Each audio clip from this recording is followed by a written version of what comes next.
السلام علیکم، نمستے، ست شری اکال، ہیلو ایوری ون۔ ویلکم ہے آپ کا میرے یوٹیوب چینل پر۔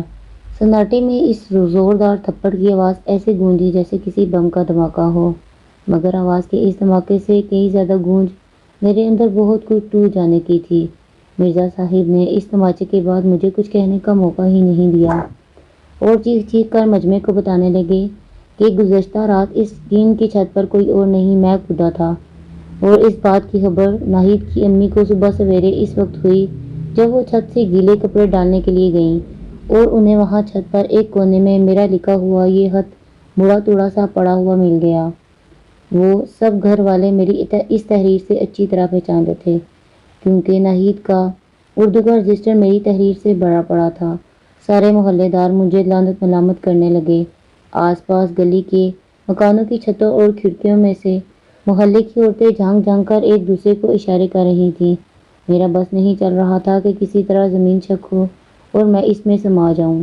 مرزا صاحب کے باری چانٹے کے نشان اگلے 3 دن دھیرے دھیرے میرے گالوں سے مدھم پڑنے لگے، مگر میری روح پر لگے اس تھپڑ کے داغدار عمر بھر منڈول نہ ہونے پائے۔ بھیڑ کے چھٹتے ہی ابا اور بڑے بھائی مجھے گردن سے پکڑ کر گھسیٹتے ہوئے گھر کے اندر صحن میں لے آئے، اور پھر جس کے ہاتھ میں تھا جو آیا اس نے اسی سے میرے جسم پر سیاہ نیل ڈال دیے۔ بدن پر چوٹ کے نشانات نیل گوں ہوں تو انہیں نیل کہا جاتا ہے، مگر گھائل کا پورا جسم جیسے ہی سیاہ پڑ جائے تو اسے نیل کو کیا کہا جائے۔ میں نے بہت کوشش کی کہ انہیں یہ بتا سکوں کہ وہ خط میری تحریر میں ضرور تھا مگر میرا نہیں تھا، مگر کسی نے میری ایک نہ سنی۔ اچھا تو یہ تھی تمہاری ٹیوشن، خوب عزت افزائی کرائی ہے آج ہماری، ڈوب مرو شرم سے۔ عشق لڑانے سے پہلے اپنی شکل تو آئینے میں دیکھ لینی تھی۔ جسم پر ہر چوٹ کے ساتھ میری روح پر وید کی طرح پڑنے والا ایک تانا بھی کسی تازیانے کی طرح میرے کانوں میں پگھلے سیسے کی طرح لگاتار انڈیلا جا رہا۔ بہت دن تک تو میں شرم کے مارے اپنی چھت والے کمرے سے باہر ہی نہ نکلا۔ سارے گھر والوں نے تقریباً میرا بائیکاٹ کر رکھا تھا۔ میں دن بھر کمرے میں بیٹھا یہ سوچتا رہتا تھا کہ آخر ماجد کو دیا وہ رکا ناہید کی چھت پر سے کیسے برآمد ہوا۔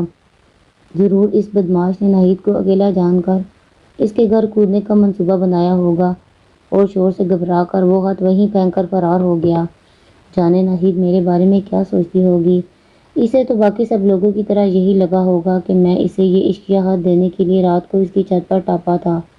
مجھے سمجھ نہیں آ رہا تھا کہ کس طرح ناہید تک اپنے دل کی بات پہنچاؤں۔ مجھے اپنی شکل اور اپنی اوقات کا اچھی طرح سے اندازہ ہے، اور میں کبھی ایسی گستاخی کا سوچ بھی نہیں سکتا تھا۔ میرے دل میں اس کے لیے جو کچھ بھی تھا وہ ہمیشہ کے لیے میرے دل کے کسی نازک گوشے میں پنہاں رہنے کے لیے تھا۔ پجاری کی پوجا کسی صلے کی تمنا کے لیے تو نہیں ہوتی، پروانے کو شمع سے موم کا دان کب چاہیے ہوتا ہے، اسے تو بس جل جانا ہوتا ہے۔ مجھے بھی صرف ناہید سے جلنے کا واسطہ تھا۔ روشنی کس کے حصے میں آئے اسے بھلا مجھے کیا غرض تھی، مگر اب ناہید سے ملنا تو درکنار گھر والوں نے اس کے گھر کے دروازے کے سامنے سے گزرنے سے بھی منع کر دیا۔ 10ویں کے امتحانات میں نے بوجھل دل کے ساتھ الجھے ہوئے دماغ کے ساتھ دیے اور بمشکل سیکنڈ ڈویژن میں پاس ہوا تھا۔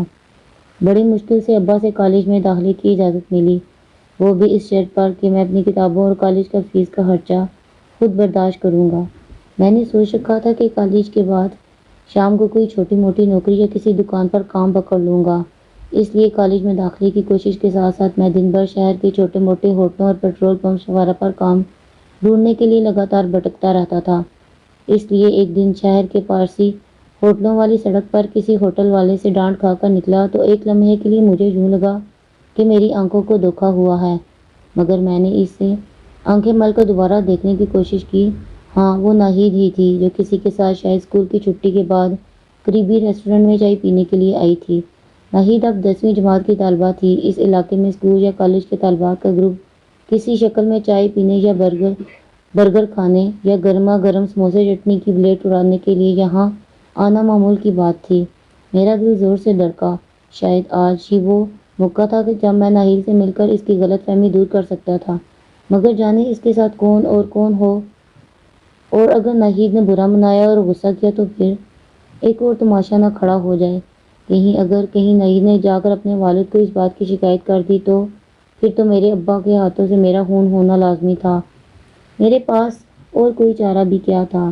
جانے پھر دوبارہ ناہید سے زندگی بھر اس طرح آمنا سامنا ہو بھی نہ پائے یا نہیں۔ مجھے ایک بار ضرور کوشش کرنی چاہیے۔ آخر ناہید نے خود بھی تو مہینہ بھر مجھ سے پڑھا ہے، میرے بارے میں کچھ اندازہ تو اس نے بھی لگایا ہوگا۔ اتنے عرصے میں تو کبھی نظر بھر کر بھی اسے نہیں دیکھا۔ میں اپنے آپ سے لڑتا، خود سے فیصلے کرتا، انہیں رد کرتا اور پھر اپنے اندر کی جنگ سے گھبرا کر میں مزید کچھ سوچے بنا اس کیفے کی طرف بڑھ گیا۔ اندر بہت رش تھا۔ کالج کے لڑکے لڑکیاں، عام طور پر مستقل قسم کے کاکنما بوڑھے بھی کھڑکیوں کے پاس قبضہ جمائے بیٹھے ہوئے تھے۔ حسب معمول ایسی ہی باتیں کر کے آہے بہ رہے تھے کہ ان کا دور کیسا سنہرا زمانہ تھا، اب تو بس افراتفری اور نفسا نفسی کا عالم ہے۔ شاید انسان کی ازل سے اب تک یہی ایک مجبوری اور کمزوری رہی ہے کہ وہ اپنے حال کو کبھی اپنے دل سے برت نہیں پاتا، اپنے حال سے کبھی لطف اندوز نہیں ہو پاتا، اور وہی حال بیت کر جب اس کا ماضی بن جاتا ہے تو وہ اسے یاد کر کر کے آہیں بھرتے رہتے ہیں۔ آہ کیا زمانہ تھا، کاش ہم اپنے حال میں ماضی جیسی مٹھاس بھرنے کا کوئی جادو سیکھ پاتے۔ میں ماضی اور حال کی اس تکرار کے درمیان حال میں کھڑا ادھر ادھر ناہید کو تلاش کرنے کی کوشش کر رہا تھا، اور پھر مجھے ایک کے بند کے پردے کی اوٹ میں بیٹھی وہ دکھائی دے گئی۔ مجھے کچھ اطمینان سا ہوا کہ چلو اس کے ساتھ زیادہ بھیڑ نہیں ہے، لہٰذا بات کرنے میں آسانی ہوگی۔ میں دھڑکتے دل کے ساتھ چھوٹے چھوٹے قدم اٹھاتا کیبن کے پاس پہنچا۔ بہرا کچھ دیر پہلے ہی چائے کے کپ میز پر سجا کر واپس پلٹا تھا۔ ناہید کسی سے بات کر رہی تھی اور اس کے سر پر ایک سیاہ چادر ہمیشہ کی طرح سلیقے سے ٹکی ہوئی تھی۔ میں نے دل کڑا کر کے زور سے کھنکار کر اپنی موجودگی کا احساس دلایا اور دھیرے سے ناہید کو سلام کیا۔ اس کی سہیلی ابھی تک پردے کی اوٹ میں بیٹھی ہوئی میری نظر سے اوجھل تھی۔ ناہید نے چونک کر میری طرف دیکھا اور مجھے دیکھتے ہی اس کے چہرے کا رنگ اڑ گیا۔ میں نے دلاسا دینے کے لیے قدم بڑھایا کہ میرا مقصد اس کی بدنامی نہیں ہے، میں تو صرف اس کی غلط فہمی دور کرنا چاہتا ہوں، مگر کیبن میں بیٹھے دوسرے شخص کو دیکھتے ہی جیسے میرے حواس ایک پل میں کسی دھماکے سے بلب کی طرح فیوز ہو گئے۔ ناہید کے سامنے کوئی اور نہیں، ماجد بیٹھا تھا، وہی ماجد جس نے مجھ سے ناہید کے لیے وہ رکا لکھوایا تھا اور جس کی وجہ سے میری سارے زمانے نے میرے نام اور وجود پر تو کی تھی۔ ماجد بھی پل بھر میں گھبرا گیا۔ میں تیزی سے واپس پلٹا اور کیفے سے نکل گیا۔ ماجد میرے پیچھے دوڑتا ہوا واپس تک آیا اور زبردستی میرے راستے میں حائل ہو کر معذرت کرنے لگا۔ معاف کر دے یار پری، میں تجھے خود بتانا چاہتا تھا، مگر ناہید نے منع کر دیا کہ فی الحال معاملہ بہت گرم ہے، بات ذرا ٹھنڈی ہو جائے پھر تجھ سے بات کروں۔ ویسے شہزادے، تو نے بھی بڑا مردوں والا کام کیا، تیرے ساتھ جو کچھ بھی ہوا آخر تک تو نے زبان نہیں کھولی، احسان رہے گا یہ تیرا ہم دونوں پر۔ میرا سر تیزی سے چکرا رہا تھا۔ ناہید جانتی تھی کہ اس کی چھت پر اس رات ماجد کودا تھا، پھر بھی اس نے اپنے ماں باپ سے یہ بات چھپائی رکھی، مجھے میرے محلے گھر والوں کے سامنے اتنا رسوا کیا، سارے زمانے میں میرا تماشا کیوں بننے دیا۔ میرا سر گھوم رہا تھا۔ میں نے بمشکل ماجد سے سوال کیا، تو وہ خط تم نے ناہید کے لیے لکھوایا تھا؟ ہاں یار، اسی کو دینا تھا۔ ایک دن اس نے میرے سامنے تمہاری لکھائی کی تعریف کر دی، میں نے بھی اس سے شرط لگا لی کہ تمہارے ہاتھ سے ہی اپنے لیے خط لکھوا دوں گا۔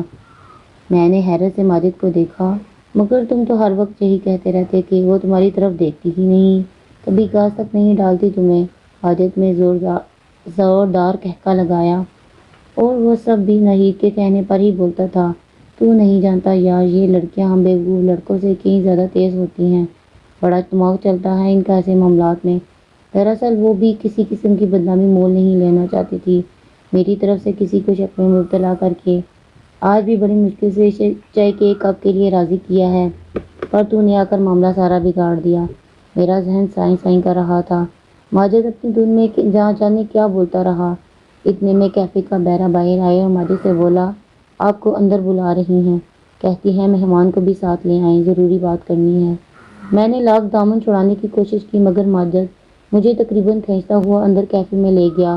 ناہید سر جھکائے بیٹھی تھی، مجھے اندر آتے دیکھ کر دھیرے سے بولی، امید ہے آپ نے ہم دونوں کو معاف کر دیا ہوگا، ہم دونوں کی وجہ سے آپ کو جو تکلیف پہنچی ہم اس کے لیے معذرت خواہ ہیں۔ میں خود آپ سے مل کر آپ کو ساری بات بتانا چاہتی تھی، مگر حالات ایسے بگڑے کہ میں کچھ نہ کر سکی۔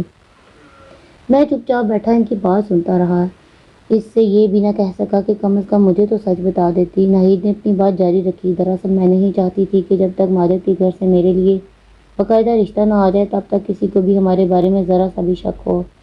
آپ تو ابا جی کے غصے سے اچھی طرح واقف ہیں نا۔ اس رات بھی ماجد کی ایک ذرا سی غلطی سے یہ سارا ہنگامہ کھڑا ہو گیا اور ہمیں پتہ ہی نہیں چلا کہ آپ کا وہ رکا کب کیسے وہی گھبراہٹ میں گر گیا۔